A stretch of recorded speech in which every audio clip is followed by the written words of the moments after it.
30, sprints out. Looking, stops, in trouble, and he gets decked at the 30-yard line. Wow, what a hit.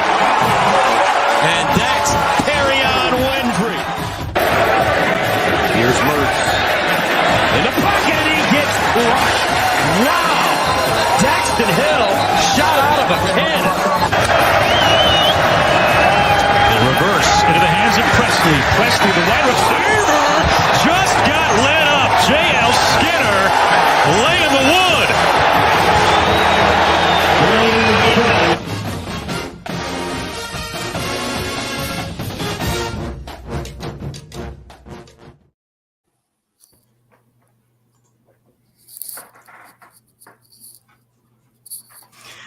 Welcome back to Devy IDP Grind. I'm Hollywood. I'm joined by Justice and Brock. What's going on, guys? Not much, man. How you doing? Just watching this Cowboys-Buccaneers game. Whole lot of nothing going on over here. Whole lot of nothing. Yeah. Whole lot of nothing. So I hope you all had wonderful holidays, and we took a little break over the holidays. We're back. It's a new year. It's a new choppy. I don't know about that, but we'll see. A nicer choppy? I don't know about that. I don't know about that either, but we'll see. Yeah, I can't commit to that kind of a statement. That's. Hey, man, we got He's a new been coach. nicer to you. Huh? We got a new coach since I was last here. So You have. How excited are you? And for those that don't know, it's Matt Rule, who used to coach the Panthers. He's now the new chief in charge for the Cornhuskers. My excitement level, if anything, Nebraska stays pretty tempered. So it's probably about like a level 2 is all. So we're just taking the wait and see approach there. So. All right. Well, maybe this will be your guys' Josh Heupel. Kitchens turned around, back on track, make you relevant again. I don't know. It's a pretty steep climb, so we'll see. Well, I used to think that with my Vols, but we got lucky so far, knock on wood. Yeah. Seems like we've hit the jackpot. I don't know if that's. Well, I mean, they getting that veteran quarterback with Hooker helped them out a ton last year and this year, right? And so next year is going to be a huge tell with Milton, or if they go with Zuka Joe. Zuka Joe, yeah. Nico, however you say his last name, actually turns out to be the prodigy everybody thinks he is, or something. Yeah, whatever. I'm just going to call him Nico, however you say his last name. Call him Slender Man. Yeah, Slender Man. Slender Man. So I don't know. Yeah, but we'll see. So the next era. So traditionally says they last about 3 or 4 years though, and then move on to the next guy. Yeah. Well, I've seen you. It's working a little bit. You're getting some recruits coming in, and looks like it's headed in the right direction so far. We'll see. Yeah. Well, recruiting class ratings never been the problem. It's been what they do once they get there, right? So. ODU still sucks. So. What's that? I said ODU still sucks, but we did get a new offensive coordinator, which is I'm excited about, but we haven't got a new quarterback yet, which we desperately need. It's not really the landing spot destination, is it? Well, I mean, the offensive coordinator last year, who is at Fordham, but they had they had over 600 yards of offense per game. Yeah. Well, that window's closed now too, right? Like it was today the last day or tomorrow or something like that, where they can enter. It might be tomorrow, might be the last day to enter, but you don't have to declare where you're going. You just have to be. No, they don't have to, but they got to enter it, and then they can't do anything till May. I think they can't enter again until May. Yeah. But you would think you would think they would want to enter soon, because I know ODU I think starts tomorrow. I think most of the spring semester start here probably this week. And so usually you have maybe 7 to 10 days to do a ad drop. Yeah. So I would say if someone hasn't announced, let's say in the next 2 weeks, then yeah, they're gonna be waiting. Yeah, they're not gonna. I don't know if If that they make portal it for everybody that, for every player that gets picked up, there's probably 2 that don't. So Yeah. at least picked up to where they think they're going to go. I mean, I'm sure as that's more prevalent, you'll see more stats on it and more, this is what we see on it and stuff like that. But they've got a lot of what I see now. It seems like half go to like lower conferences or something like that, and then another 20% don't. Especially from the G5. Yeah, I mean, very rare do you see it working out for everyone. So I don't know. We'll see, but there's only about half of Division I football players in it right now. Right. Yep. So we just concluded the season, and Georgia is your champions again for the second year in a row. And boy, they made TCU just look god awful. I mean, that was which they make most people look awful, but sheesh. I didn't expect TCU to win, but I thought they played a little closer than that. Well, Kirby was at out. least within 30 points. I mean, Kirby was out to prove a point. Yep. I mean, he got all the Cinderella story, and he got fired up. Like, I mean, he would have, man, if time would have allowed, he would have hung 100 on those guys if he could have. Oh yeah. I mean, they did have like third string guys in there, so Yeah, I mean, well, later they're still effective. So I mean, it's not like they were backing off the play calling. Was it Branson Robinson or whatever his name was? He was just he was out to prove a point. Like, we're Georgia, we're the big dog right now. It ain't Alabama, it's Georgia, and they're going to be talking about this game here for years to come, right? So, yeah, largest victory margin in bowl history, right? Man, that was hard to watch. I think I read that somewhere. Someone could fact check me because I could be wrong. It probably am, but it sounds like a good narrative, so I'm going with it. No, I think it is the largest win. That's rough.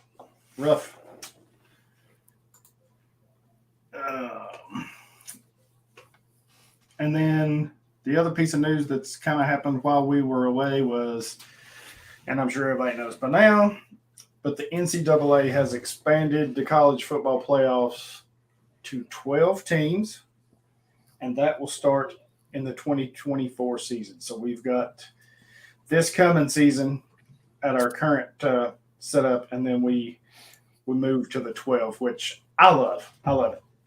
it. You're getting your big names in there, your conference champions for the most part are getting in there, and you're still leaving the opportunity for these smaller schools. Well, they're guaranteed at least one spot, right? Right. Lots for the highest rated G5 school, right? Yeah. And I think that's for those schools, that's all you can really ask for, right? Because you're not SEC level, you're not Big 10, you're not Big 12 or ACC. Well, Tulane did beat South USC, so that's true. They did, and what a game that was. That was a great game. That might have been the game of the year right there. It really might have, because that thing was just insanity from start to finish. The two semifinal games were good games. Oh, they were great. Yeah. I still do not understand how that won Michigan. How that wasn't a touchdown. I don't. To this day, I don't. Yeah. Didn't his butt hit like at the 2-inch line or something? His ass landed in the end zone. Uh-huh. Yeah. That's what it looked like to me. Yeah, I don't. I for the life of me, I can't figure out how that wasn't a touchdown. Yeah, I'm not sure on that either. So, but yeah, 2022 is in the books. We're looking ahead at 2023. Speaking of, we want to congratulate our Listener League winners, which was Dwight Peoples won the campus side of our Listener League, and FF Bannerman Todd won the NFL side, and I've got their addresses. And let's see here. So they And should they they will- should be scared. Hollywood has their No, address. no, Be afraid. no, because Be I want very to thank afraid. our sponsors at Trophy Smack. For those that you can see, there's 2 rings, one for each. So I'll be sending those out to them. They are kind enough to support us every year with rings for our listener leagues. So we thank them for that. Justice can tell you they're nice, quality, heavy rings. So if you're looking for something, yeah, he won 2 last year. I think he cheated, but we're still investigating that. So, there's an asterisk by his name for now. So, Hey, well, I made it back to the championship game this year. I just didn't win, and you made it to the championship. You made it to you lost the NFL championship, right, Hollywood? Yep. I made it to the NFL side, the championship, and Todd knocked me out. So, but yeah, so we like to congratulate Todd and Dwight on their championship runs. Enjoy it because that'll be your last ones. Kind of speaking on that, we have, correct me if I'm wrong, fellas, 2, 3. Okay, that's where I was going. We have 3 openings in the Devy IDP Grind Listener League. C to C listener league. Yeah. It's normally been a free league, but we've decided this year we're going to put a small fee on it to make it a little more interesting, keep people involved a little bit. And so if you're interested in that, hit one of us 3 up and we can we'll get you set up. But there's 3 teams that can be took over. And nothing was wrong. Some of them just, they're cutting back or it just wasn't for them. So, but if you want to try it out, hit us up, let us know. We would be more than happy to get you set up and help you out with that. Devy IDP Grind Players of the Year for last year. So mine was Jackson Mitchell, linebacker from UConn. 140 tackles, 52 solos, 88 assists. His 140 tackles was 4th in the nation, and he added 9.5 tackles for a loss, 4.5 sacks, an interception, 3 PBUs, 2 forced fumbles, 5 fumble recoveries, and he returned 1 for a touchdown. And he was a Butkus Award semifinalist for the nation's best linebacker.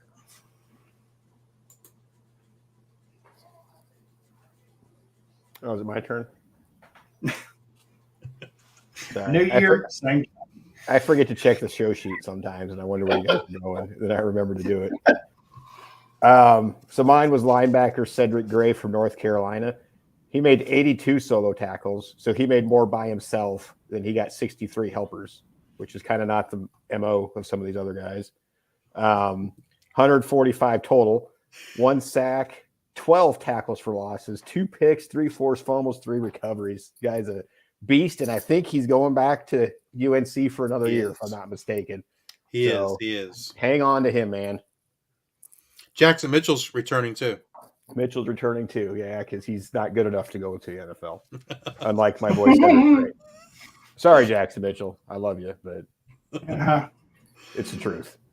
My player of the year should not really be a surprise, but it's He's linebacker Jason Henderson from Old Dominion. He had 58 solos, 128 assists for 186 total tackles. He had 1 sack, 10 tackles for loss, and he was a second-team All-American this year. First time, well, at least on the FBS level, the first time I'm pretty sure anyone from Old Dominions made first or second-team All-American. But they've only been in there like, what, how many years now?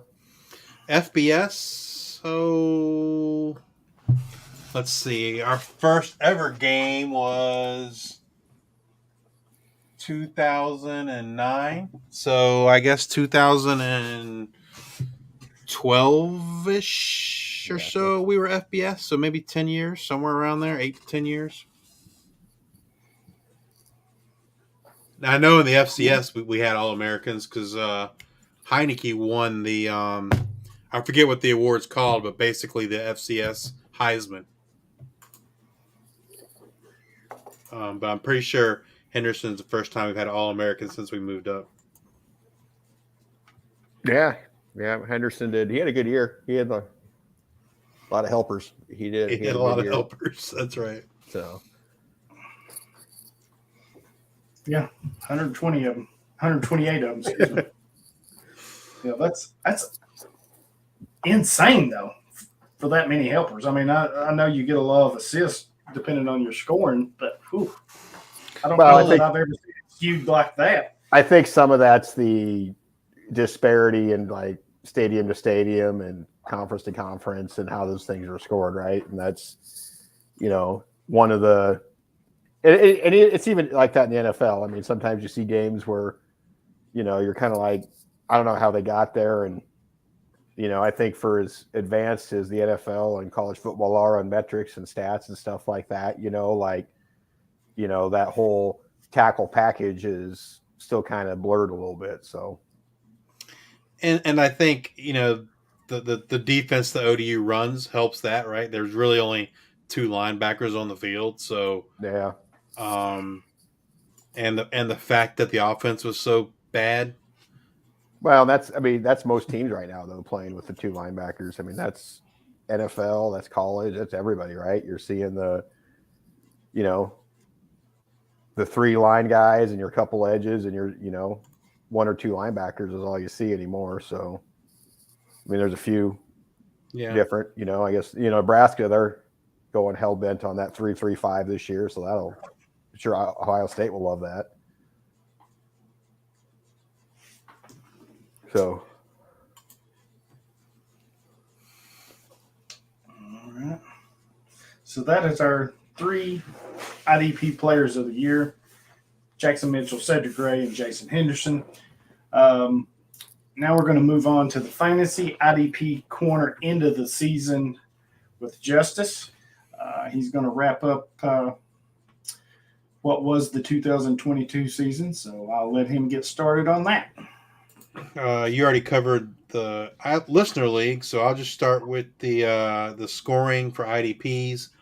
So in the listener league, 16-team league, Old Dominion Justice, myself, finished the regular season with the top IDP team total of 1,889 points. SMU, which is Choppy's team, finished second, 185.2 points behind. And Tennessee, is Hollywood's team, finished fifth, 387 points behind. And the Campus to Canton League, which is a 20-team league that Choppy is the commissioner. Choppy's team, Nebraska, finished the regular season as the top IDP team total with 1,318.5 points. Old Dominion, my team, finished second, 16 points behind. And Tennessee and Hollywood finished 12th, 368.4 points behind. Legends, 16-team league, also run by Choppy. My team, the South Park Cows, finished first with 1,439.1 points. Minnesota State Screaming Eagles, which is Choppy's team, finished second, 88 points behind. And Nassau Rebels Hollywood finished seventh, 481.6 points behind. And the last league is Toonland. It's a 24-team league.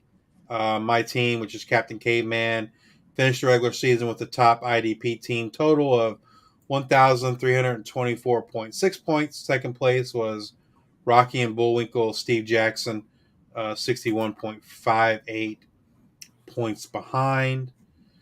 The Devy IDP Grind IDP All Fantasy Team, and that's just strictly based on their point totals for the 2022 season. So at defensive end, we have Viliamahi Fahoko from San Jose State with 150 points. Defensive end, Jose Ramirez, Eastern Michigan, 149 points. DN/tackle, Thomas Incoon, Central Michigan, 138 points. And DN/tackle, Jordan Ferguson, Middle Tennessee State, 137 points. The all first team linebackers. Linebacker Jason Henderson, Old Dominion, 239 points. Linebacker Jackson Mitchell, Yukon, 232 points. And linebacker Cedric Gray, North Carolina, 219 points. And the final linebacker was Sean Dolak, Buffalo, 217 points. In the backfield, we got safety Jason Taylor from Oklahoma State, 186 points. Safety / cornerback Kenny Logan Jr. from Kansas with 172 points. Cornerback Bentley Sanders from Nevada, 170 points. And safety / cornerback DeMarco Helms from Alabama, 168 points. If you're interested in seeing how the top IDP or how any of the IDP guys scored for college for the 2022 season, all the information is posted up on the Campus to Canton website, where in addition to the fantasy points, you'll also find their statistics as well as their 24/7 stars and recruiting class.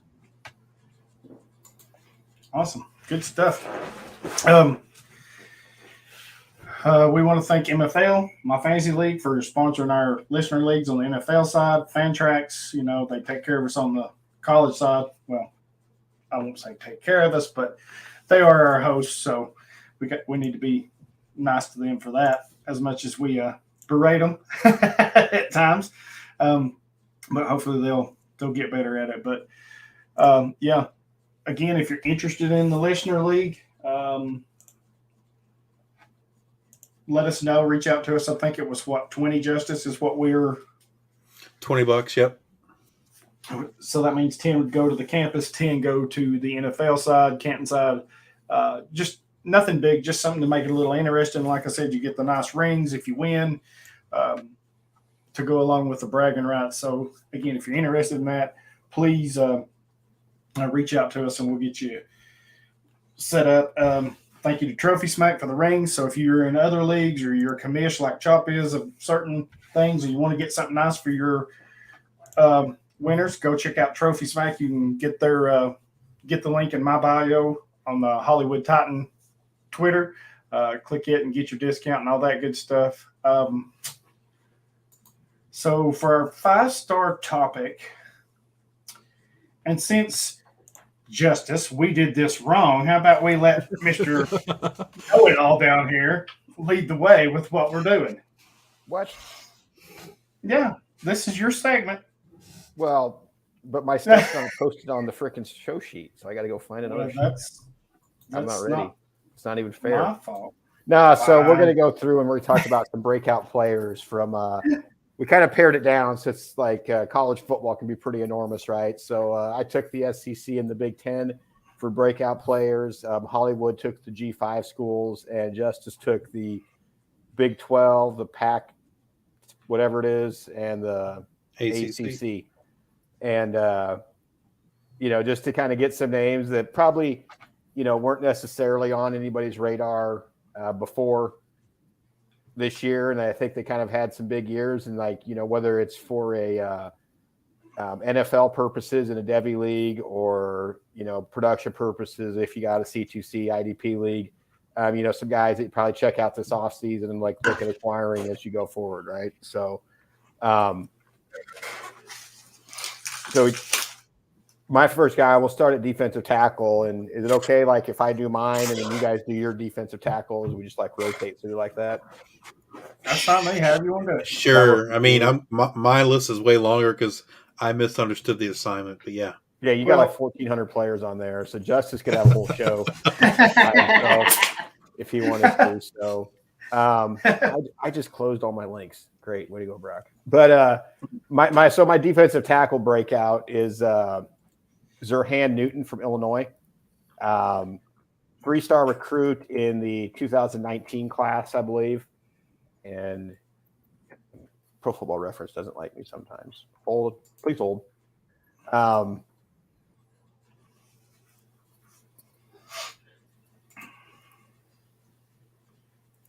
dang it.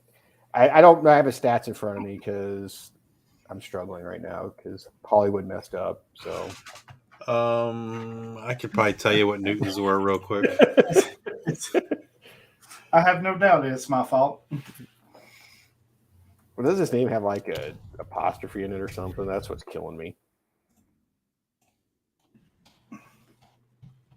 I don't know. Newton. He had 28 solos, 33 assists, 61 total, 14 tackles for loss, 5.5 sacks, 3 pass deflections, and 2 fumble recoveries. Yeah. So good year for him. I think he's a redshirt sophomore. Yeah, that looks right. Yep. If I'm not mistaken. So he, I think he kind of came out of nowhere and, is someone to keep an eye on. Definitely. I think his trick though is he's, kind of a tweener on that defensive line as far as where he fits size wise.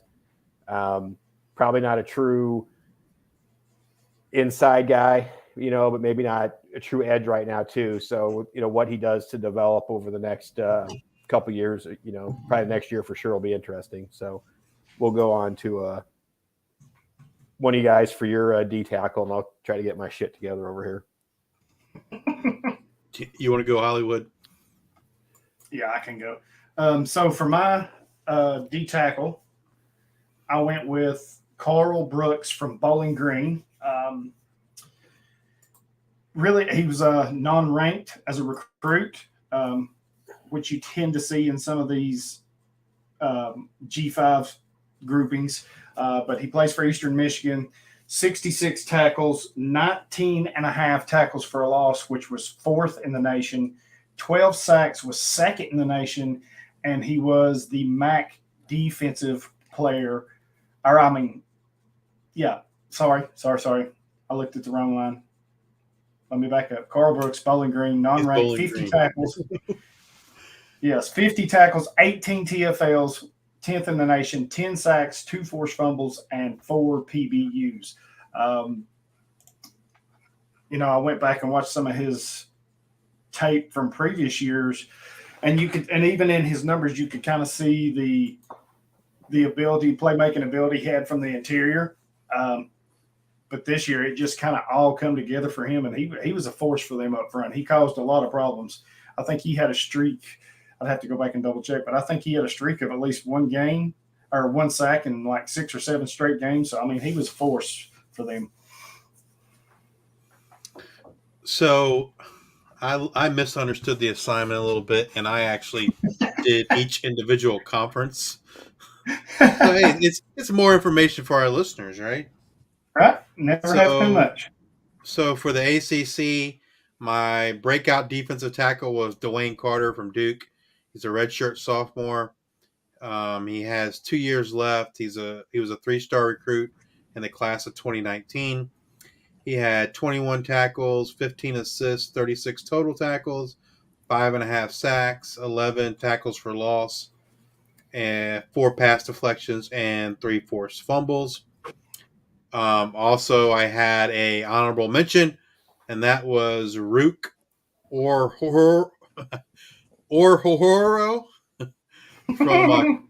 Are you having like a stroke over there or something? From Clemson. He's a redshirt junior, has 1 year left. He was only a 3-star recruit. Also the class of 2019. He had 13 solos, 10 assists, 23 total, 4 sacks, 8 TFLs, and 5 pass deflections. For the Big 12, my defensive tackle breakout of the year was Tony Bradford, Texas Tech. He's a redshirt junior. He has 1 year left. He's a 3-star in the class of 2019. 22 tackles, 10 assists, 32 total, 5.5 sacks, and 9 tackles for loss. He is returning for 2023. My honorable mention is a true freshman, Demonic Williams from TCU. I believe he was also maybe a third team or a honorable mention freshman All-American. He was a 3-star recruit in the class of 2022. He had 12 solos, 15 assists, 27 total, 1.5 sacks, 4.5 TFLs, and 1 forced fumble. And then for the Pac-12, my defensive tackle breakout was Simonte Peppa from Utah. He is a redshirt freshman. He has 3 years left. He's a 3-star in the class of 2019. And you say, well, if he was in the class of 2019, how is he a redshirt freshman? He went on a church mission after high school, which a lot of Utah kids do. He had 13 tackles, 14 assists, 27 total, 4 sacks, 6 TFLs, and 2 pass deflections. And my honorable mention for the Pac-12 defensive tackle was Tyrone Tellini from USC. He's a redshirt junior. He was not ranked out of high school, but he did go to JUCO first. He was a 3-star JUCO player. He had 11 tackles, 14 assists, 25 total, 5 sacks, 7.5 TFLs, and 1 forced fumble. And he is returning for 2023. Awesome. My turn again? Yes, sir. Yep. Back to you. You need some kind of like introduction there, or something, just like, and on to you. On to you, Brock. Thank you. Edge guys or defensive ends. My guy is Chop Robinson for various reasons. He was I know he's a 4-star recruit that went to Maryland. Pretty high recruit, but I think that Penn State's really going to unlock him over the next this next offseason and everything. Right, he's heading into his true junior year. Last year, he had 26 total tackles, 10 for a loss, 5.5 sacks. He registered like a 17% pressure rate on his pass rushing, and I think the sky's the future. Like the sky's the limit for him, going forward. I think he needs to add a little bit of size and bulk to himself for the NFL, but he's at the program to do it. That's going to maximize your athletic abilities, right? So, really intrigued to see what he does this upcoming season. And I think probably a guy coming out of his freshman year, maybe a lot of folks have given up on, and I don't think that's the case. I'm really excited about him going forward. On to you, All right. Bill. Well, thank you, Chop. So my edge is Jose Ramirez, a non-ranked prospect for Eastern Michigan. 66 tackles, 19.5 TFLs, which was 4th in the nation, 12 sacks, which was 2nd in the nation, and he was the MAC Defensive Player of the Year. He just kind of come out of never looked back, right? From the very start, he was their top pass rusher. Kind of reminds you of Max Crosby in a way. That same type of mold. He just dominated this year in the MAC and was rewarded for a good season. So I don't know if he's returning. Do we know if he's returning?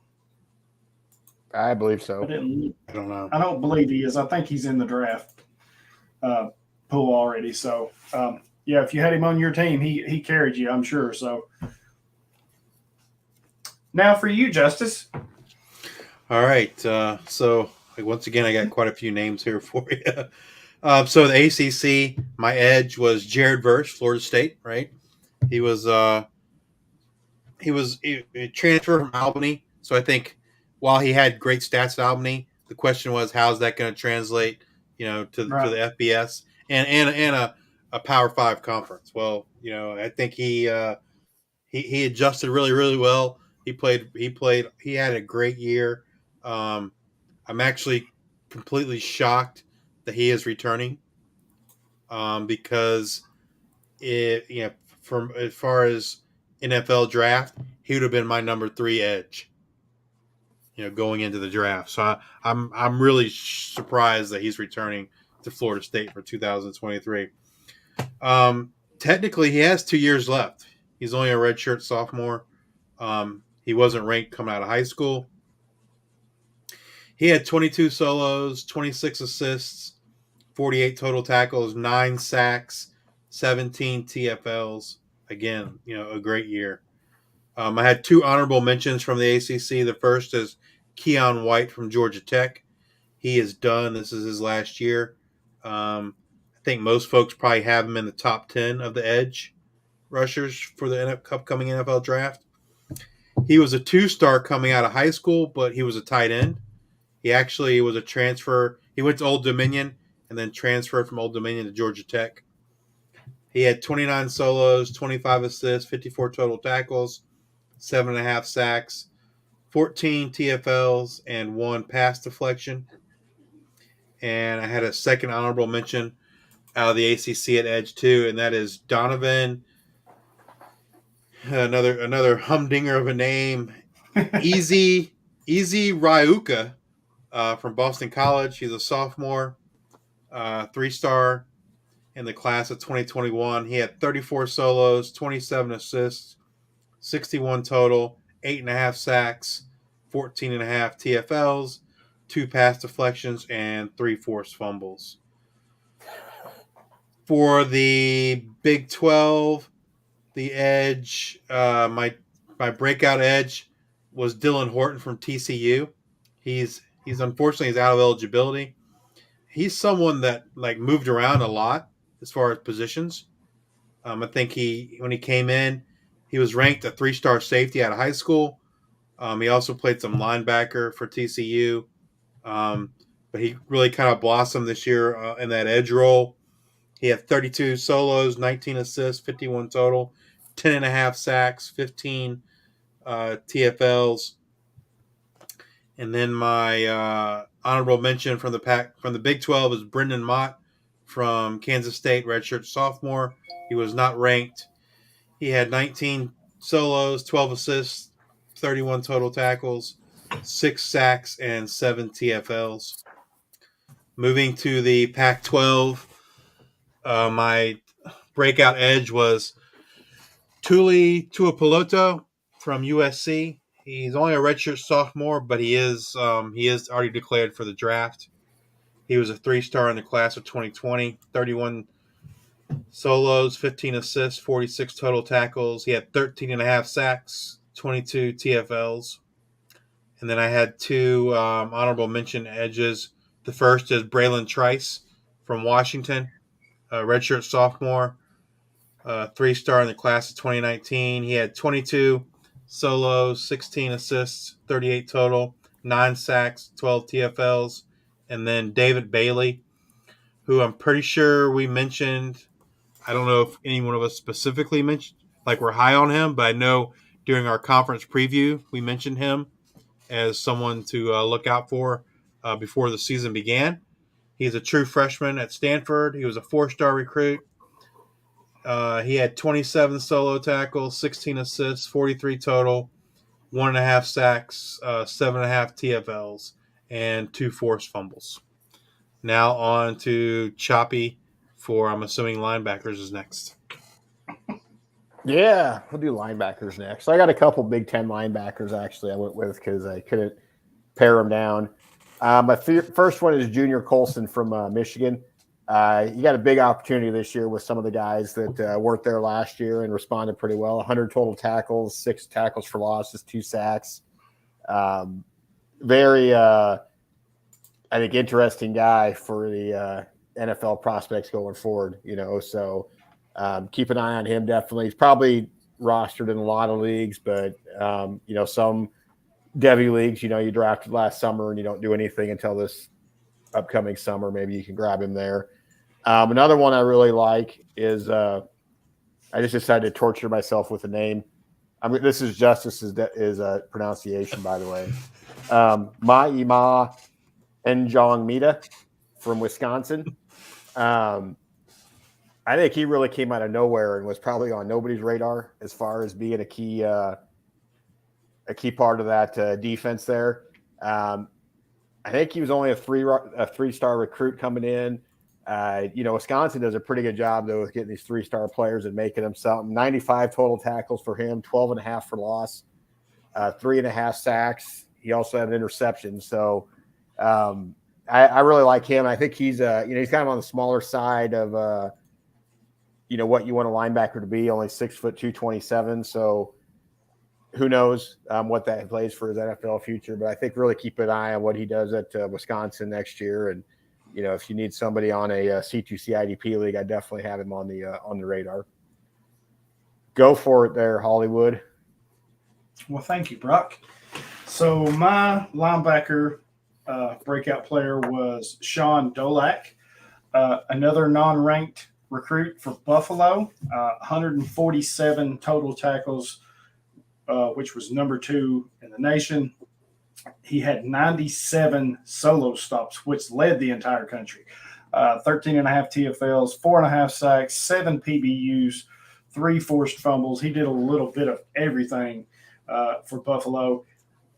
And he still, if I'm not mistaken, has 2 years of eligibility left. Kind of had to wait his turn, and he was put in a starting role this year and thrived in it. So definitely somebody you're going to want for your IDP Devy rosters if you can get him.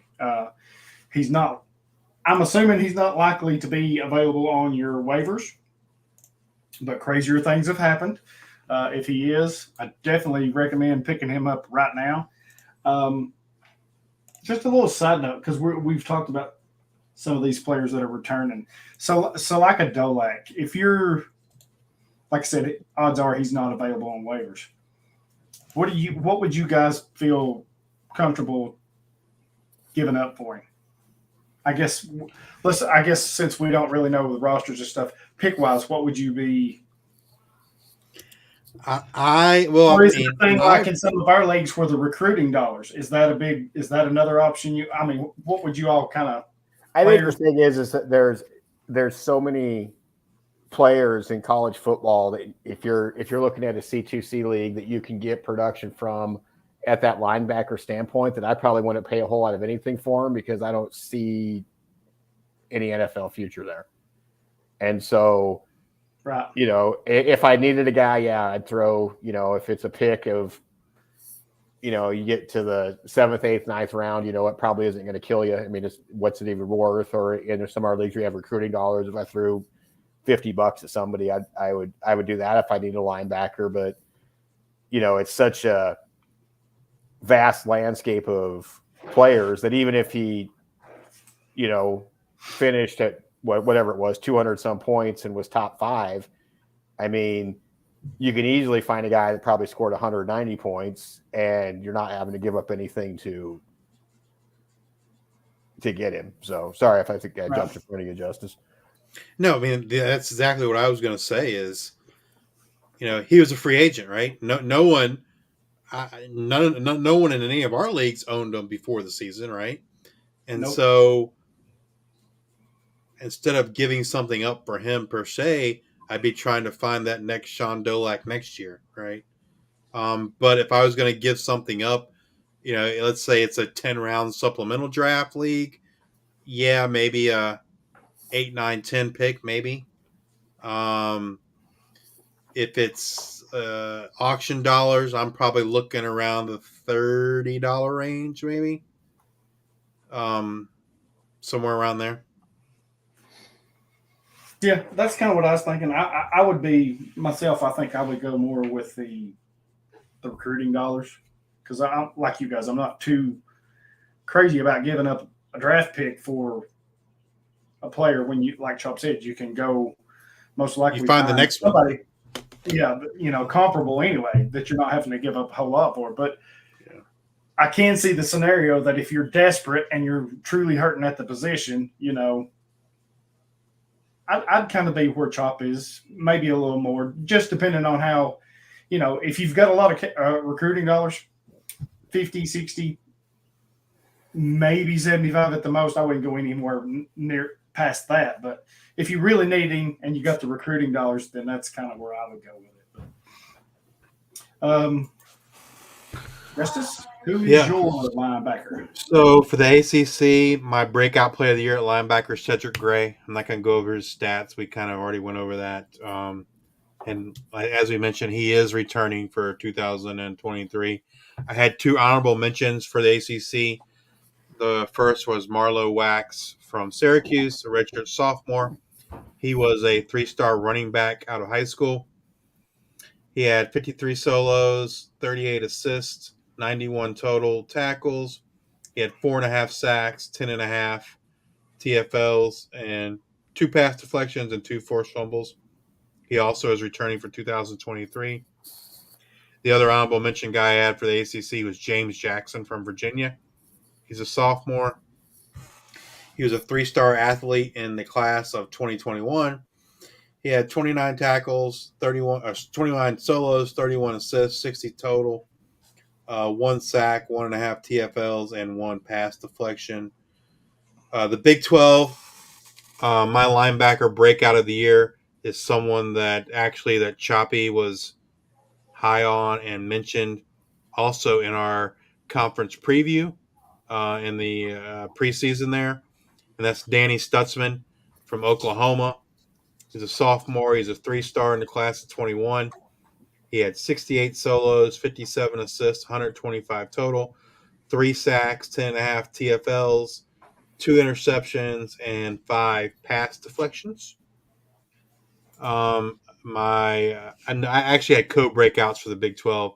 So the other player I said, that linebacker that was a breakout was Jalen Ford from Texas. He's a redshirt sophomore. He's also is returning for 2023 as a 3-star. 61 solos, 58 assists, 119 total, 2 sacks, 10 TFLs, 4 interceptions, 2 pass deflections, and 3 forced fumbles. And then my honorable mention, I'm pretty sure is also someone that Choppy brought up. You can correct me if I'm wrong, Brock. But you brought up in our preseason conference preview, and that's Mason Cobb from Oklahoma State. He's a redshirt sophomore, 3-star. He had 58 solos, 38 assists, 96 total, 2 sacks, 13 TFLs, an interception, a pass deflection, and a forced fumble. And he has already transferred to USC for next season. And they need all the defensive help they can get. Yeah, maybe we could talk about this later, but I'm stunned that they didn't fire the defensive coordinator and they're bringing him back. The Pac-12, my breakout linebacker was Kyle Swele from Arizona State. Unfortunately, he is out of eligibility. He was a 3-star tight end in the class of 2017. He had 56 solos, 54 assists for 110 total. He had 3 TFLs, 2 interceptions, and 2 pass deflections. Had 2 honorable mentions from the Pac-12. The first is Femi Oladejo from California. He is a sophomore, 3-star, class of 21, 43 solos, 48 assists, 91 total, 1 sack, 4.5 TFLs, 1 interception, 1 pass deflection, 1 forced fumble. And then Corinne Reed from Utah. He is a sophomore, 3-star in the class of 2018. Again, he's only a sophomore because he went on a church mission after high school. He had 34 solo tackles, 38 assists, 72 total, 5 sacks, 9.5 TFLs, 1 interception, 3 pass deflections, and 1 forced fumble. Both of those 2 guys, Oladejo and Reed, they really came on, and they should definitely be rostered in your leagues if they aren't already. Oladejo. On to you, Choppin'. All right. On to you, Chop, for your defensive backfield. My corners. Fucking corners. I don't know if he's a breakout or not, but I think I guess I called him that, so we'll say he's a breakout. My corner is Emmanuel Forbes from Mississippi State. He had 46 tackles, 6 interceptions, 3 returned for touchdowns. He actually declared for the NFL draft. So he's decided his college career is done, but I think he put himself on the map. I don't know. He's kind of a 6'1", 180 or so on his size. Is probably not ideally what the NFL wants at that position. Maybe more of a slot corner.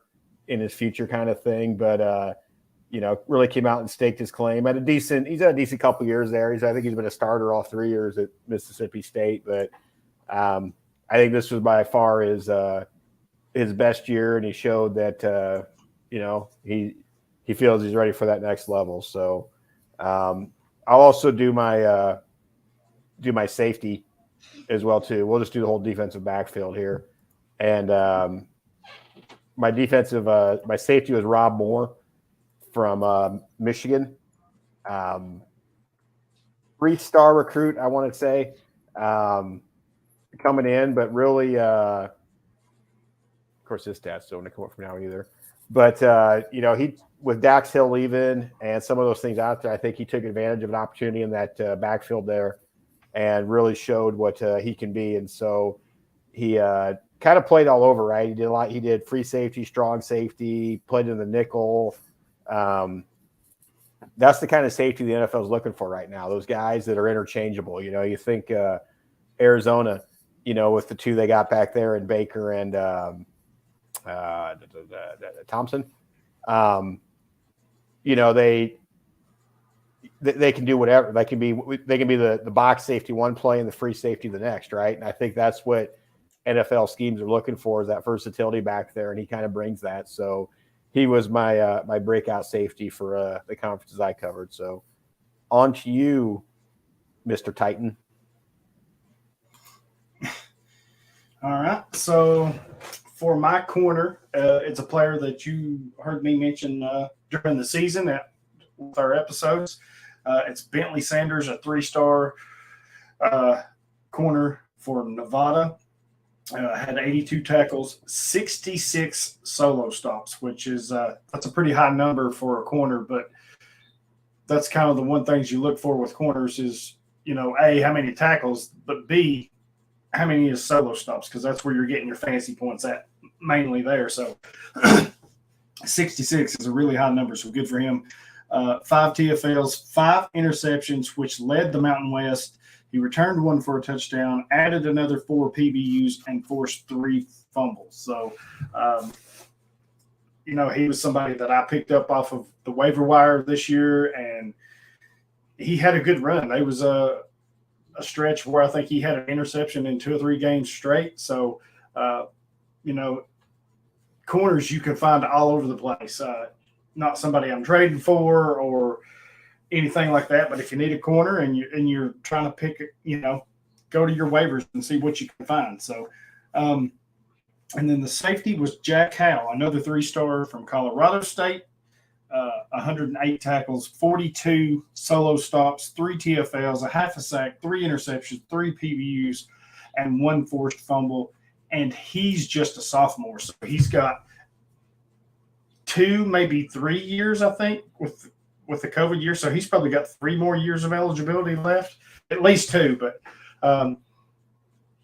that's somebody I would probably look to see if he's available. Pick him up. Maybe if you're making a trade, get him thrown in, because with the eligibility and that high level of play, that'd be a good little pickup or add-in for you. And that is my secondary. Justice, you're up. All right. So for the ACC, my cornerback, my breakout was Aiden White from NC State. He is a redshirt sophomore, 3-star. He had 36 solo tackles, 46 total. He had 1 sack, 4 TFLs, 4 interceptions, and 9 PBUs. He is returning for 2023. I had 2 honorable mentions. The first is Fintrell Cypress from Virginia. He is a redshirt sophomore, also a 3-star. Should be noted he is transferring to Florida State. He had 28 solos, 39 total, and 14 PBUs. And the other is Chandler Rivers from Duke. He is a true freshman. He was a 3-star. He had 33 solos, 52 total. He had 1 interception and 6 PBUs. For safety, my ACC safety breakout was Darius Joyner from Duke. He was a transfer. He started off his career in Western Illinois and then Jacksonville State, and he just transferred as a graduate transfer to Duke this past season, so he was a one and done kind of guy. He is out of eligibility. He had 62 solo tackles, 35 assists, 97 total. He had 4 sacks, 8 TFLs, 2 interceptions, 5 pass breakups, and 2 forced fumbles. And my honorable mention was Cam Kinchens from Miami. He's a sophomore, 4-star, 34 solo tackles, 59 total. He had 6 interceptions this past season, along with 6 pass breakups and 1 forced fumble. On to the Big 12. My cornerback breakout was THT, Trevius Hodges Tomlin from TCU. He is a redshirt junior. He has declared for the NFL draft. He is the nephew of LaDainian Tomlinson. He had 40 solos, 50 total, 3 interceptions, and 15 PBUs, as well as a forced fumble. My honorable mention is Josh Newton, his counterpart there at TCU, a redshirt junior. He was a transfer from UL Monroe, and he is returning for 2023. He had 26 solos, 35 total. He had 3 interceptions and 12 PBUs. And then Kobe Bryant from Kansas, redshirt sophomore, 3-star, 32 solos, 38 total. He had 3 interceptions and 9 PBUs. For the safeties for the Big 12, my breakout player was Jason Taylor from Oklahoma State. He's a redshirt junior, 3-star. He has declared for the NFL draft. He had 80 solos, 99 total.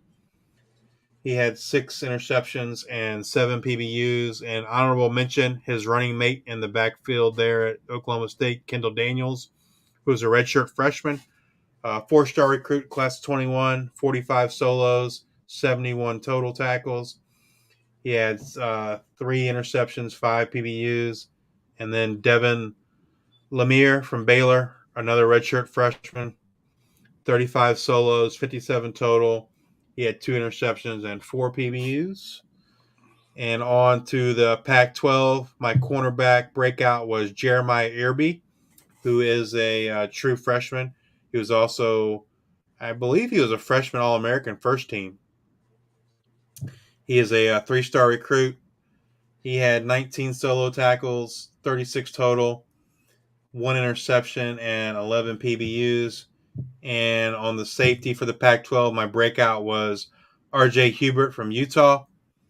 He is only a redshirt junior, even though his recruiting class was 2016. Like all the other Utah kids I mentioned, he went on a church mission after high school.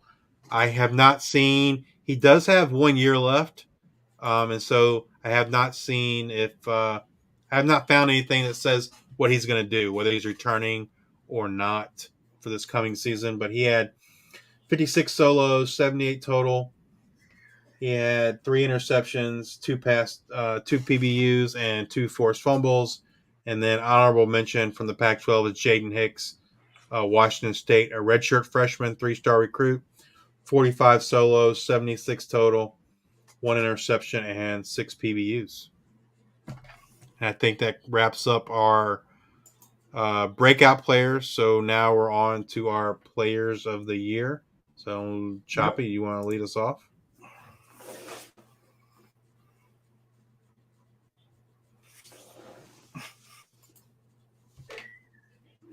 Let's just see how long he goes here.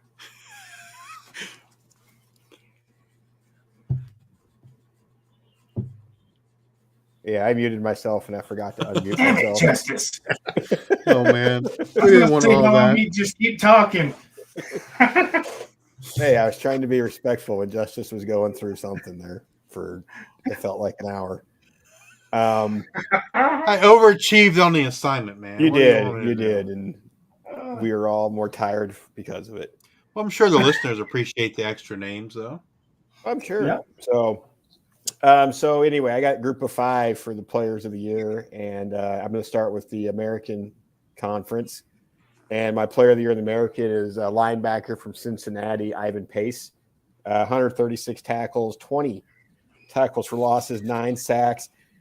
I mean, I'll be one. I was skeptical about his jump from the MAC at Miami to there, but man, he came out and I was wrong. So hell of a year. I'm not for sure if he entered the draft or not. Yeah, he did. Did he? Sure. Okay, it'd be interesting to see how that all breaks down for him this offseason. So he was my American Conference Player of the Year. My Mountain West Conference Player of the Year is junior or why do I always give myself these hard names? I should just pick an easier name. Vialami Fihoku from San Jose State. And he's had a really good career there, actually. But, yeah, 69 tackles this year, 19 tackles for loss, 9 sacks, and was really the cornerstone of that defense. And he was, obviously one of the top edge guys or defensive line guys you could get in college fantasy football based on what Justice told us earlier.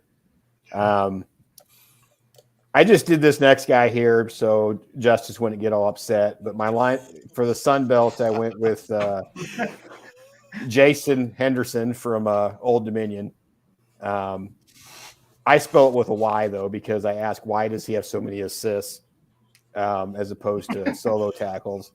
But all kidding aside, man, I mean, 180 some tackles combined, right? Yeah. I mean, that's just phenomenal, And you watch them play, man. He's there. He's around the ball all the time.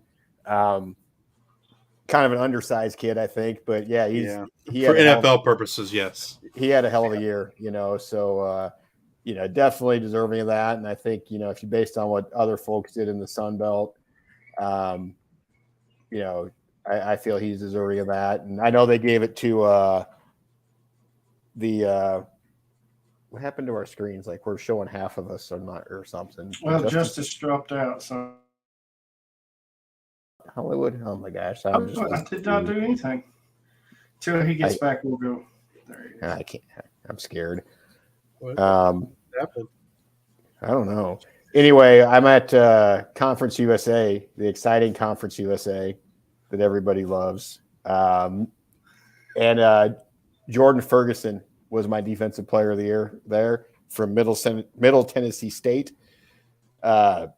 68 total tackles, 17 for loss, 9 sacks. I think he had DT eligibility in a lot of leagues too. You could probably correct me if I'm wrong on that. He did. And just a phenomenal year for him. I'm not for sure if he's back for another year. He's been in school a long time, so he might have used up everything, but maybe he's got one more left.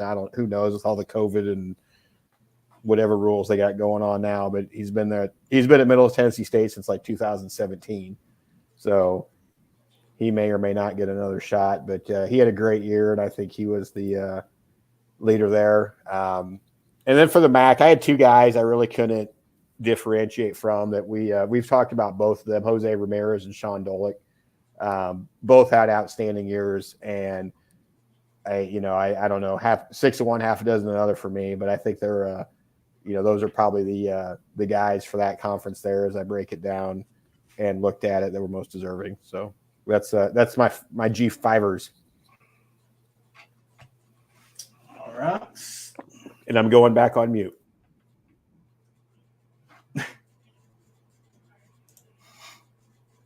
All right. So I had the Big Ten.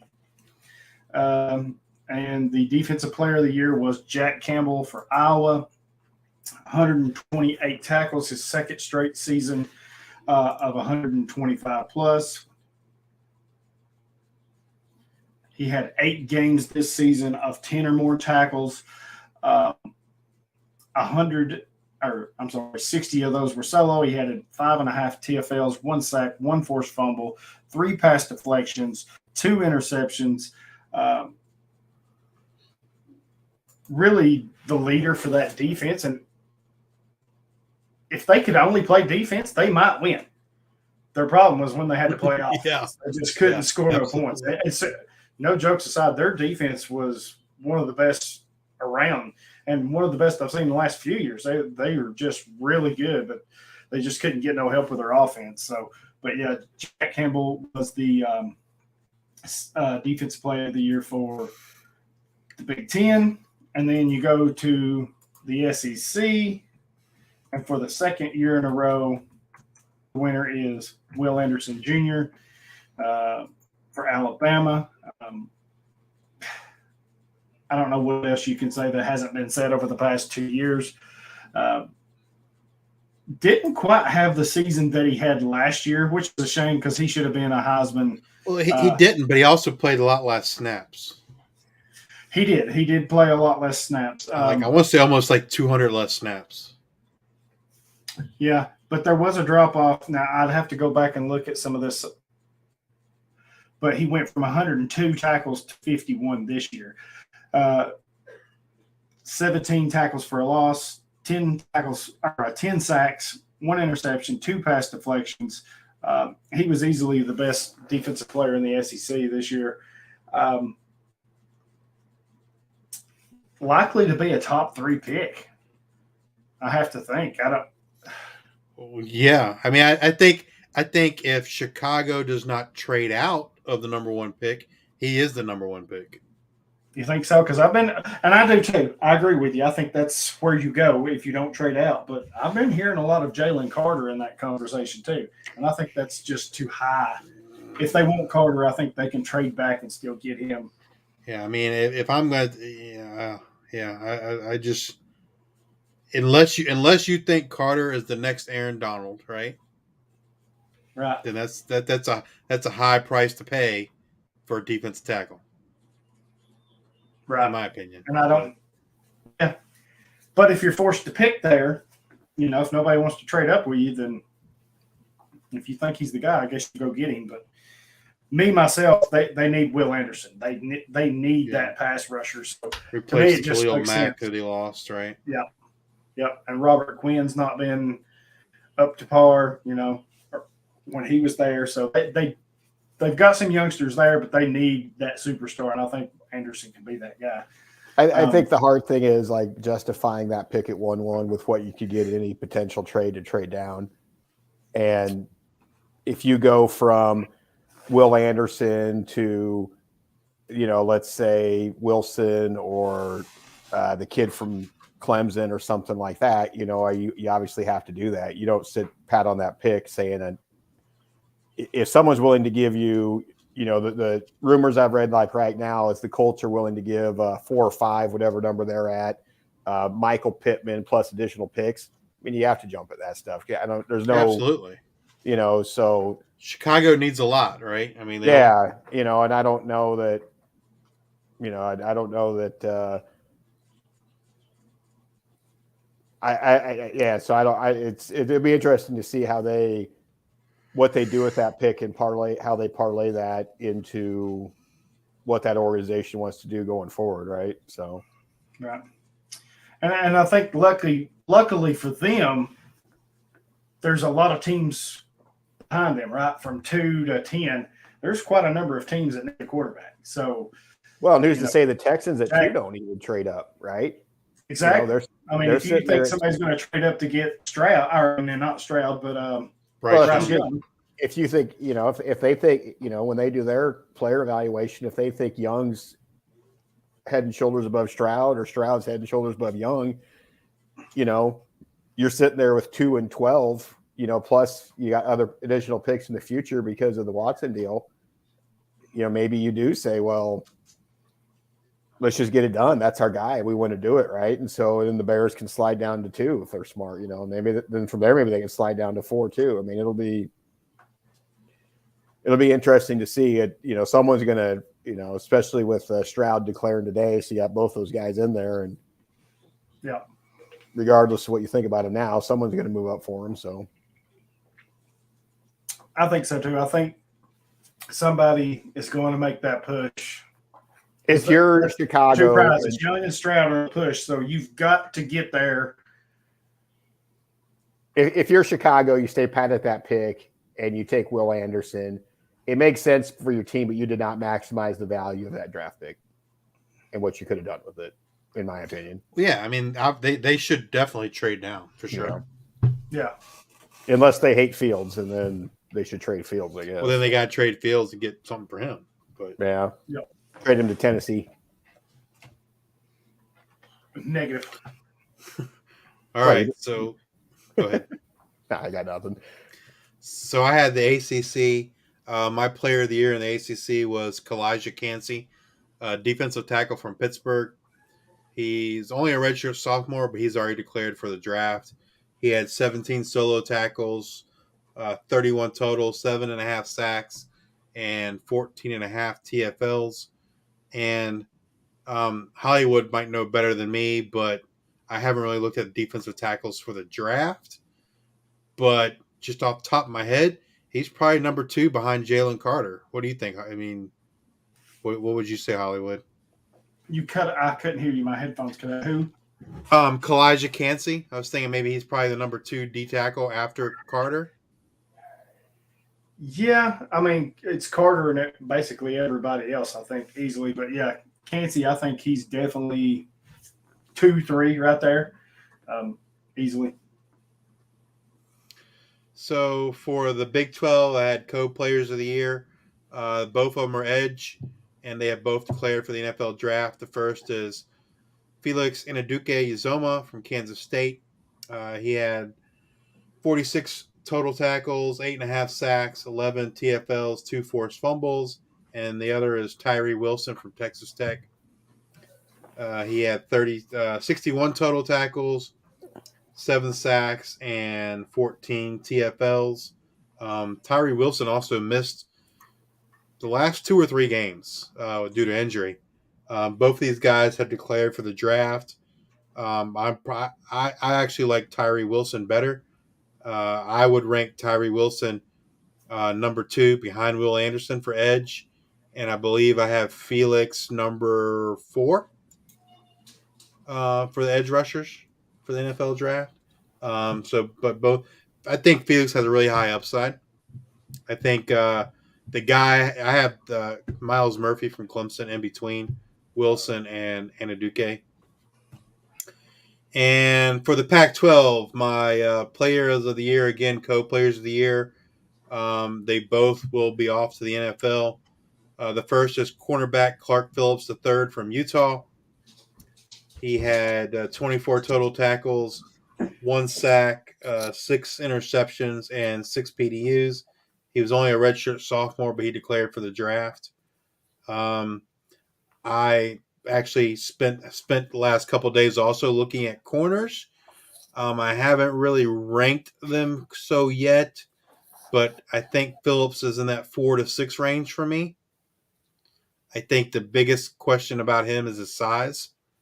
So maybe if he can, where he can play maybe slot corner or something, if they can use him there. And then the other co-player of the year is Deion Henley from Washington State. He's out of eligibility. He was a graduate transfer from Nevada. So it's good to see him transfer up to the Power 5 and still be able to produce at a high level. He had 54 solos, 52 assists, 106 total tackles, 4 sacks, 12 TFLs, 1 interception, 1 PBU, and 3 forced fumbles. I don't know if Henley has. I mean, Henley's probably going to get drafted, I'm thinking, just because of his versatility, but it's probably going to be really late, would be my guess. Well, where's he fit, right? Like right. Probably not athletic enough to be a DB and not big enough, and not big enough to be a linebacker. And maybe he falls into that tweener thing, but you see guys like that, the NFL for a while, they're kind of overdrafted some of those guys. And, maybe, I don't know. So, I mean, I think he probably gets drafted, but it's, it's going to be late. All I know is that there's a football game going on right now where the kickers missed 4 PATs. Yeah. Yes. They need to start going for 2, man. Like, why they keep sending them out there. We might have to do a whole episode just on that. Yeah, that's the craziest thing. He's missed 3 all year, and he's missed 4 in this game. Yeah. That's got to be a record for a game, 4 in a game. It has to be. It should be. I mean, I don't know. Yeah, and they keep sending them out there. I don't know. Yeah, Obviously, like at what point did you start going for 2? or just go back and kick. Just don't even like put him through the embarrassment. Just be like, let's just go kick off. Fuck it. We're not going for 2. We're not going for a PAT. You suck. We're just gonna go kick it off. And he's usually a pretty good kicker. So Yeah. Or send him home. Just have your punter go out there and try. clearly, it's just in his freaking head at this point. I don't know. Yeah, maybe the Vegas mob got to him. He's shaving points. Could be. But Tampa Bay has no desire in scoring, so it's probably okay. So Well, we've seen crazier things happen this week, wild card weekend. So. Oh, absolutely. That I'm not going to Chargers say game, buddy. completely no. Oh but- my gosh, that Chargers game, that was crazy. Oh yeah. Even the Miami game yesterday. Yeah. They were some good games this weekend for sure. I mean, the only game that probably wasn't that great was the Seattle game, and it Well, wasn't they hung around terrible. for a half. It was good. It was good for part of the game. Yeah. So we've got some questions. What? No. Choppy's put all his stuff down here at the bottom. Anyway, threw me off. Anyway, one of our best followers and listeners, Sal Cusimano, got a few questions for us. He says, when looking at a Campus to Canton League with IDP, where do you draw the line on highly ranked Devy IDP freshman, sophomore players on teams like Georgia, Alabama, etc.? Do you need to see something before drafting them? Their defenses are so deep that it might not be until their junior years before they play enough, and there is so much rotation of players, they won't really help you much on the college side. How long can you really hold on to a player who is more of a Devy pick than a Campus to Canton pick? I was thinking about this. Yeah, and he's right. A lot of cases you got to wait your turn, right? At those schools, absolutely. Well, I But think you just have to. It depends on the roster size. Like if you think of, some of those leagues, if you roster 50, 60 players and stuff like that or more, you can have those guys on there and you don't necessarily need them to do anything right away, but now if you don't have a deep bench, then, that's where it would stink. But hopefully the whole purpose of Campus to Canton leagues are created where you have enough slack there. You can do both, right? You can get your Sean Dolicks and not have to sacrifice MJ, a freshman linebacker from Georgia, right? Or a Small Mundan or yeah. So I don't know if it depends on league settings and setup and stuff like that. I mean, I think if you got a league where you can not necessarily have to start those guys and you can afford working around them, then you got it. And it's the same on the offensive side of the ball too. I mean, Luther Burden this year was a guy that wasn't startable, but you have to have him on your roster. And so you got to think along those terms. Now you can't have too many of them probably if you want to be competitive, but that's a whole nother. Right. I mean, I would say like number one, you should have enough roster room to have, at least 2 of these guys, right? Spots for 2 of these guys. But what I will say is, generally speaking, for my personal preference, is number one, these guys are going to go much higher in a draft than I'm willing to take them. Yeah, they do. Their cost is not necessarily like you're not going to see any return on that for a couple. Right. And honestly, like Georgia linebackers, like you might never play them throughout their whole career. Not in college. Yeah, I mean, if you'll have some of those years where maybe there's a guy that you play and stuff like that. But I mean, look at like Quay Walker, like he was never necessarily a weekly starter. I'm sure you threw him out there from time to time, but you weren't getting huge results from it. Right. And then I would say in auction drafts, they're going those kind of guys are going for way more money than I'm willing to spend. So, I mean, personally, what I would be doing is, look at maybe at the end of the year when these guys haven't done anything all year, and we try to trade for them, right? And maybe you can get them at a discount. Right. And I think Or you're both maybe, right with. Oh, yeah, sorry. Go ahead. or maybe whoever owned them dropped them because they weren't producing. Right. And I think you're both right. You got to have the roster size, right? Which I agree with Justice. I think you need to have rosters where you can get 2 or 3 of these guys, and have the time for them to wait. Now, with that said, I think you got to. I was thinking about this today. I think you kind of got to go look at it school by school, player by player, right? For example, 2 examples like Alabama this year, right? It's tough to crack the starting roster as a freshman, like Will Anderson did and never look back. That kind of stuff doesn't happen very often. But if you look, they're losing Jordan Battle this year. They're losing DeMarco Helms this year, and they're losing Brian Branch. So they're losing 3 starting safeties basically off their team. Do they have some depth and other safeties that are coming up? I'm sure they do. But I'm looking in that instance, I'm looking at because they've got 2 safeties in this class coming in. So those are 2 guys that I'm probably looking at maybe trying to get if I can, if the price is right, if I can get them at a decent price, draft. Yeah, I know Caleb Downs is one. I'm not sure who the other is. Caleb Downs, and I forget the other kid's name right off. He's in the top 15 or 22. So they got 2 incoming safeties. I would look at them. Another one I would look at this year is Clemson, right? Known for their defensive line. Well, they're losing a ton this year. They're losing Henry. They're losing Brian Breezy. They're losing Murphy. Miles Murphy. Yeah, and I think they're losing a couple other guys that's had to wait their turn and just never got their opportunity. So they're losing, I think, a good 5, maybe 6 defensive linemen. Do they have some more? Yes, I'm sure they do. But Peter Woods would be one that I would look to grab because if everything that I've seen, he's a stud, right? So I think the opportunity now for him coming in as a freshman, he might get a little play. I think he would play a little sooner because these senior guys are moving on. And you can't do that for every school, but that's kind of what I would do. If I see a prospect that I'm interested in, like a Peter Woods or whatever, I would go look at that school and see what they're losing because Clemson's losing a lot of defensive linemen. If I need a safety, I'm looking at Alabama because, they're losing 3 safeties right there.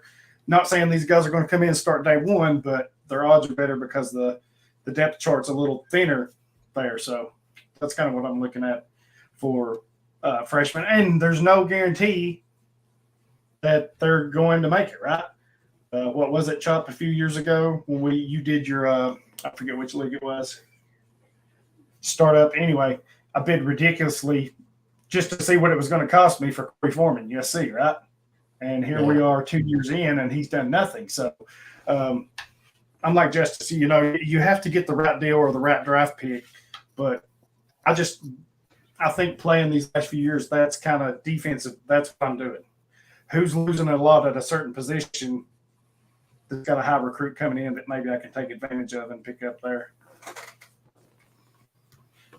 And then let's see. His other question was, in a strictly IDP Devy league, how much do you approach those same highly ranked IDP players? Do you tend to stick with the Georgia, Bama, Clemsons, etc.? Recruits that the NFL seems to prefer? And he says, I like IDP G5 players, but it seems like the NFL is much more on board with Power 5. What do you think? I think right away, the one thing with that is the level of competition, right? Naturally, if you see Will Anderson dominating SEC over Jose Ramirez at Eastern Michigan, the competition levels, there's a big disparity there. So I think, that's kind of why if you're in a heavy only league, like you don't want to get too cute and venture into too much G5 stuff. No, absolutely right. not. I think there's going to be, and a lot of those guys that you're going to get, it's going to be, maybe like I could see like a Zaven Collins, maybe someone getting after his sophomore year, where he kind of broke out and taking a shot on him. But for the most part, if you have 10 Devy spots will say, you know, you'd want 9 of those guys to be Power Blue 5, Bloods. you know, and honest to God, out of those, you probably want freaking 6 of those 9 to be in the Big Ten or the SEC, you know, because there's a pretty big skew to those two conferences too anymore, you know. So, yeah, I mean, you gotta you enjoy them, but like it's so, you know, for every Zayvon Collins, there's 30 guys that don't ever matter, right? Well, You know, in addition to the competition difference, there's usually a big size difference too. well, I don't You think know. some of them there is. I think a lot of it's, you know, where the NFL looks too. I mean, I think there's guys all over the G5 that could probably play in the NFL, but you know, they don't get eyes on them, right? They're not going to get that opportunity because of where they're at. And, you know, you go in if you're a 2nd round draft pick as opposed to a 7th round draft pick, you're already up against the wall. And you know, I think that's a lot of it too. Not, you know, and not to mention a lot of what they, you know, it's just different levels. I mean, you see that when they play each other too. So yeah, I mean, I think just like what you said, if it's IDP only and it's Devy, you know, I'm looking SEC and Big Ten almost probably for 80% of my spots because well, there's guys throughout them, but I mean, there's a lot of schools in the, you know, to me, there's a lot of schools in the ACC, the Big 12, even there's a lot of schools in the Big 10, the SEC that really, I mean, they're not that huge of a step up from the some of the G5s, you know, but you know, like if you're looking at Clemson, you're gonna be looking at defensive line, right? What are they known for? You know, that's what Clemson. Well, but they still get top recruits at other linebacker positions. and safety too that you want to keep your eye on. You know, not just because they're known for it. So, yeah, I agree. And kind of going, and there's no guarantee even then in SEC that they're hits, right? No, like I mentioned, not. Corey Foreman for USC. He's well, right. Like it doesn't do you any good to you know, get a bunch of players from Vanderbilt just because they're in the SEC. Right, exactly. But you go to that same recruiting class that Foreman was in, where he was arguably the number 1 overall, and it seems like Ohio State nailed that class with their 2, JT Tuimoloau and Jack Sawyer. Both of those guys were in the same class. I think JT was, for a while, he pushed Corey Foreman for the top spot, but he was definitely I think he wound up 2 or 3. So he was and you got it, you know, and Foreman was, or not Foreman, but Sawyer. Sawyer, he was in the top 20 somewhere. So they got 2 excellent pass rushers. Those 2 are going to be heading into year 3. They're going to be studs this year. Well, and Foreman's, you know, he's withstood a lot of changes there at USC too, right? So maybe that's true. You know, having some continuity, maybe this is finally his year. I mean, he's still a young kid, and you know, he could, you know, when we do our breakouts next year, he could be on that list, right? Because it finally came together for him. So, and it almost, I don't want to put this label on him, but it almost kind of, Foreman almost, I'm having flashbacks of Derek Wingo from Florida, right? The high recruit, everybody thought he was going to come in and just take over down there for Florida, and he's done nothing.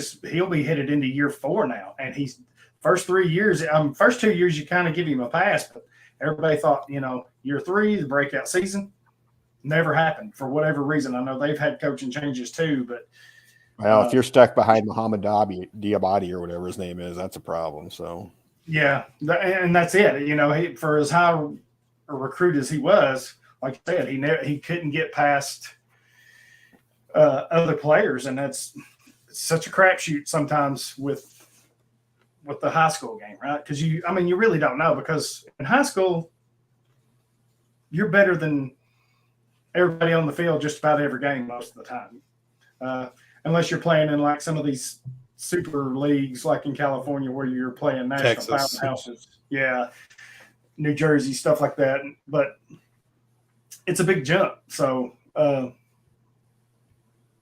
don't know. I try to pick 2 or 3 that I want, or I try to do as much homework as I can. Like, you know, this is my guy. This is who I want. Now, like Justice said, most of the time it's going to cost you more than you want to pay, or it's going to cost you a draft pick higher than you want to spend to get them. and I talked about this with Chop. I wish, was it Campus to Canton? I can't remember if it was Campus to Canton or Legends. Anyway, Foreman, the top pick, I wanted him, right? And I knew as it got up there, I was like, hey, this is too much. But my first delve into IDP Devy, I was curious. You know, what's it going to take for me to get a player of that caliber or that recognition? And I had to pay, what was it, Chop? I think it was $275 recruiting dollars to get him that year. Yeah, you pay a lot. It was way too high. I mean, that was way too high, but it was a research purpose for me anyway. You know, I'm like, where's the line at for this? And I think to Justice's point, when you get these big name superstars that are the next big thing or supposed to be the next big thing, 9 times out of 10, I think you're going to have to overpay or draft way higher than you should. So, well, yeah, if you want him, you got to go get him is the thing. And I mean, but that's no different if you're drafting a rookie. You know, if you want a guy, you need to just figure out what you're willing to pay. And, you know, I'd rather overpay for a guy I wanted than let him go away and then be like, man, that sucked. He actually is good, you know? So. Right. Man, I think between Legends C2C and the Listener League, between two of them are auctions, one's a draft. I only acquired one defensive player in all three through those auctions or through the draft. They just seem to go so high, man. I'd rather spend that on offensive talent. Yeah, and I saw the question on Twitter where somebody asked you today, you know, where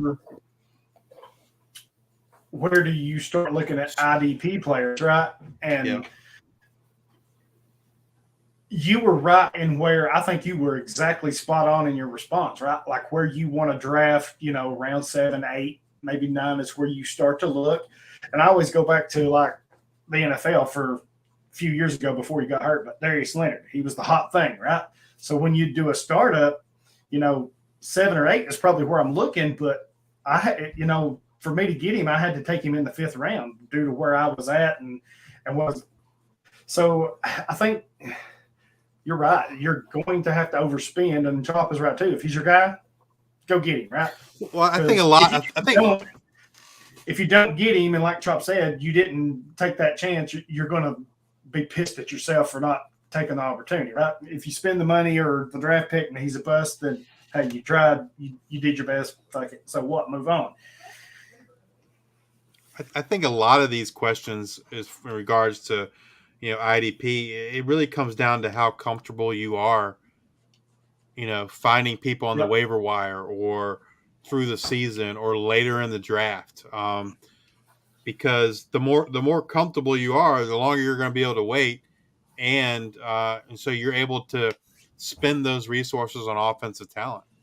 Like in our listener league, which was 16 teams and the startup there, I think the only person that waited longer than me to draft an IDP player was Dougie. And I drafted my first IDP player in round 16, and he drafted his first IDP player in round 17. And, you know, this past year, from an IDP perspective, I had the highest score in IDP team. So, but again, obviously, I realize most people aren't in and as knowledgeable about IDP as I am, so they're not going to be as comfortable doing that. But I think that's what it comes down to. Right. If you want to put in the work and you know, look at it, figuring out more IDPs and looking at them and looking at stats, etc., that's going to afford you the benefit of waiting longer. Right. And which is part of the purpose, the premise of this podcast, right? Right. Hey, trying to help identify those guys. Yeah. We love doing IDP Devy, and, you know, that's kind of where we have a passion for it, but also to help people. I mean, as long as you're not in our league, we'll be glad to help you. But I even help people in my leagues. It's funny. Yes, I do too. I get questions from guys all the time asking. So, And I answer their questions just the same way I would answer Yep. them if they weren't in my league. So Yep, absolutely. Yep.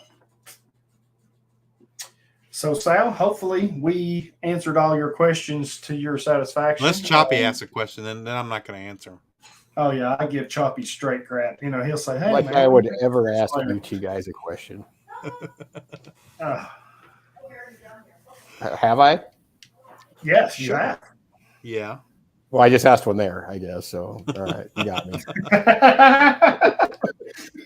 Oh goodness, but yeah, anytime y'all need help, feel free to reach out to us. We're all glad to help out, steer you in the right direction, all that good stuff. Again, we got 3 openings in our listener league, Devy IDP Grind listener league, $20. That's a couple. That's a pizza or a couple trips, a couple stops for coffee here and there. So reach out to us. We've got 3 openings. Pretty fun league. We've had, different winners. We're going to have Dwight on, which now that we're back in the swing of it, he won our campus. Yeah, we got to get Dwight and Colin on. Yeah. Yep, we're going to have them on and let them gloat and tell them how much we hate them and all that good stuff. So be sure to check that out. Justice is going to get that set up for us. And I think that's about it. Thanks to Trophy Smack. We showed you the rings earlier. You need something for your champion, go over there. They got belts too. Rings, belts. They got rings, belts, plaques, trophies. Everything's customizable. Some of the stuff is amazing, the belts and stuff. They've even got some stuff for losers in your league.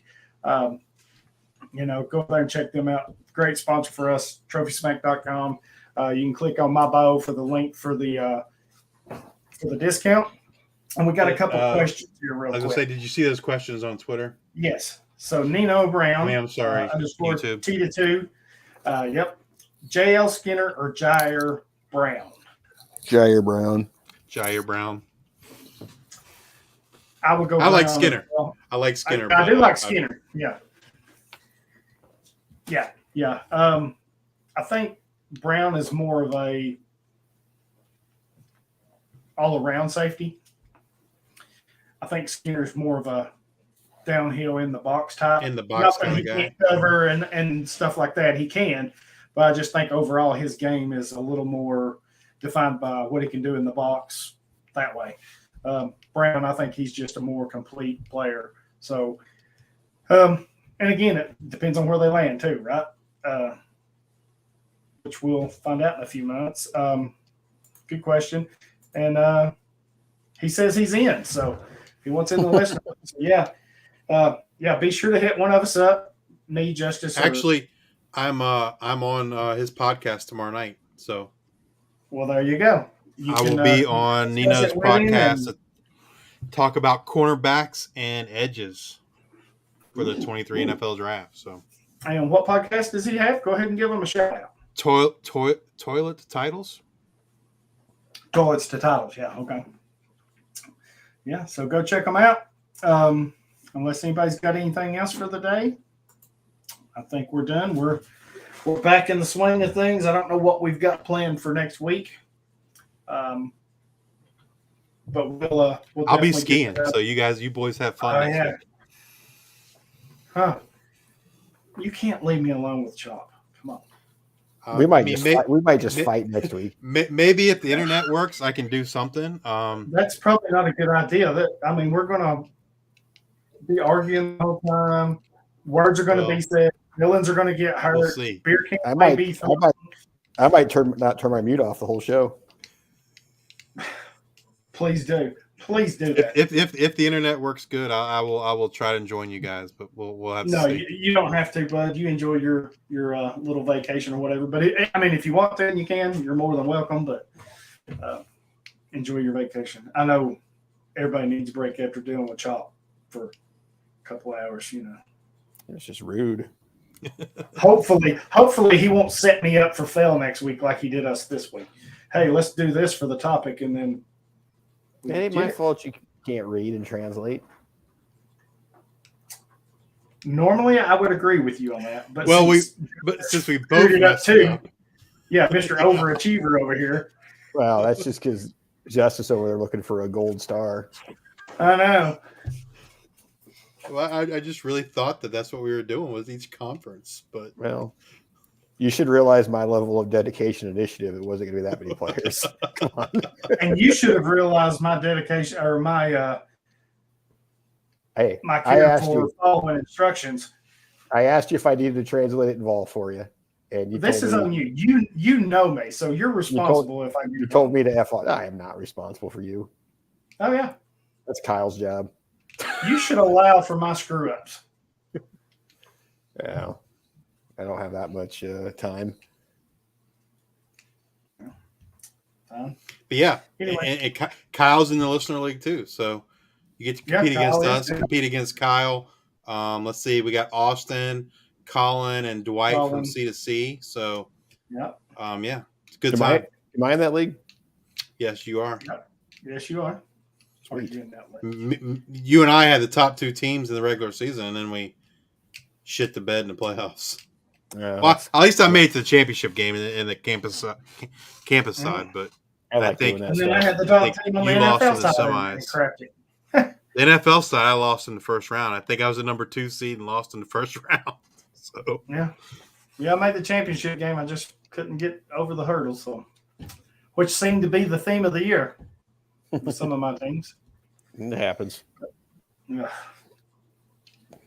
It's definitely disappointing to have those good of teams, and then there's so come much up luck with- involved, Sure. There There it is. And I think people. I mean, you can be the best of the best, but you still got to have some luck. Yeah. That's just the way it is. I mean, obviously, the more prepared and the better you are, you're putting yourself in the best position possible. But still, there's got to, unless you're playing against kindergartners, there's got to be some luck involved. Yep, for sure. Again, congrats to Dwight and Todd, our listener league winners. I'll be getting those rings out to you hopefully this week. We've got Nino's going to take one of the open spots. We still have 2 more left. So if you're interested in that, hit us up. Thank you to Trophy Smack for the rings for our listener league winners. If you have a league, need something to crown your champion with, go over there and check them out. We'll be back next week. I guess it'll just be me and Brock. This can't be good. Be all right. Please rate, review, and subscribe wherever you listen to podcasts, as well as on YouTube. There you go. You can follow us on Twitter at Devy IDP Grind. Podcast wherever we're Apple, Spotify, Google, iHeartRadio, Stitcher, Podbean. You can find us basically everywhere you want to do that. So, me and Broccoli will be back next week. If you got any questions, please hit us up. We're always glad to help. And with that, we are out.